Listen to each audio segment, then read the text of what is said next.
Hello, आज का topic बहुत ही महत्वपूर्ण टॉपिक है और यह टॉपिक है दो पतले लेंस संपर्क में रखे गए हैं तो इन लेंसों की संयुक्त फोकस दूरी का व्यंजक क्या होगा। यह बहुत ही महत्वपूर्ण क्वेश्चन है। इस पर आधारित न्यूमेरिकल या तो इसका डेरिवेशन यह हर बार परीक्षाओं में पूछा जाता है। इसके आने की जो संभावना है वह बहुत ही ज्यादा है। दो लेंस हैं जो कि संपर्क में रखे गए हैं।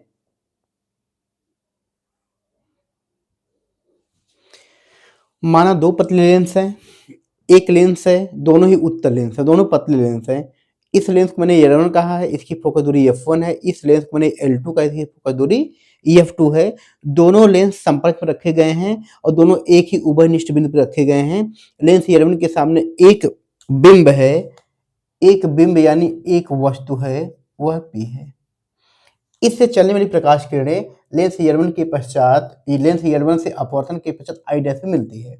यानी यह जो दूरी है वस्तु की दूरी है और इस वस्तु का लेंस L1 से जो प्रतिबिंब बनेगा वह आई डैश पे बनेगा और V डैश दूरी पे बनेगा। तो हमने लिखा कि माना L1 और L2 दो लेंस है, दोनों उत्तल लेंस हैं।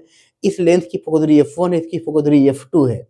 लेंस L1 से वस्तु P का प्रतिबिंब आई डैश पर बनता है। अतः लेंस के सूत्र, लेंस का फार्मूला होता है 1/f बराबर 1/v माइनस 1/u से। लेंस L1 के लिए, यह लेंस हमारा L1 है, इस L1 के लिए जो फोकस दूरी होगी वह f1 है, जो वस्तु की दूरी है वह u है तथा जो प्रतिबिंब बनेगा वह आई डैश पे और v डैश दूरी पे बनेगा। तो फार्मूला 1/f यानी फोकस दूरी इक्वल 1/v यानी प्रतिबिंब की दूरी v डैश हो गया और माइनस 1/u यानी वस्तु दूरी। इसको समीकरण नंबर 1 कह दिया। अब लेंस L1 से इस लेंस L1 से जो प्रतिबिंब बनेगा वह अंतिम प्रतिबिंब आई पे बनेगा, लेकिन ये जो आई डैश होगा यह लेंस L1 के लिए आभासी वस्तु का कार्य करेगा और अंतिम प्रतिबिंब जो L2 है वह कहाँ बनाएगा, आई पे। तो लेंस L2 के लिए जो फोकस दूरी है वह f2 है, आभासी वस्तु v डैश है और अंतिम प्रतिबिंब v होगा।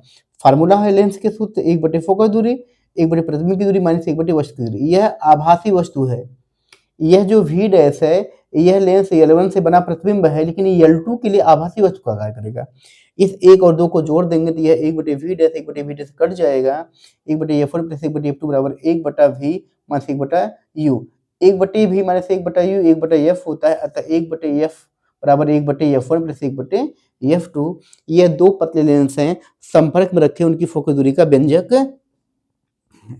अब यहां से अगर दोनों ही लेंस उत्तल हैं तो यहाँ से इसको हम अगर हल करें तो ये होगा 1/f बराबर, क्रॉस मल्टीप्लाई करेंगे तो ये होगा f1 प्लस f2 अपान f1 इंटू f2। ये होगा f इक्वल f1 f2 अपान f1 प्लस f2। फार्मूला ऐसे भी लिख सकते हैं।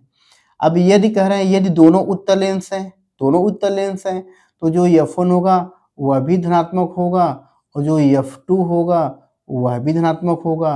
तो जो संयुक्त फोकस दूरी होगी वह भी किस में होगी, प्लस में होगी। यानी संयुक्त लेंस उत्तल लेंस की भांति व्यवहार करेगा। लेकिन अगले टर्म में यह है कि यदि एक लेंस उत्तल हो दूसरा अवतल हो, जिसकी फोकस दूरी बड़ी होगी तो उसके अकॉर्डिंग संयुक्त लेंस का व्यवहार भी बदल जाएगा।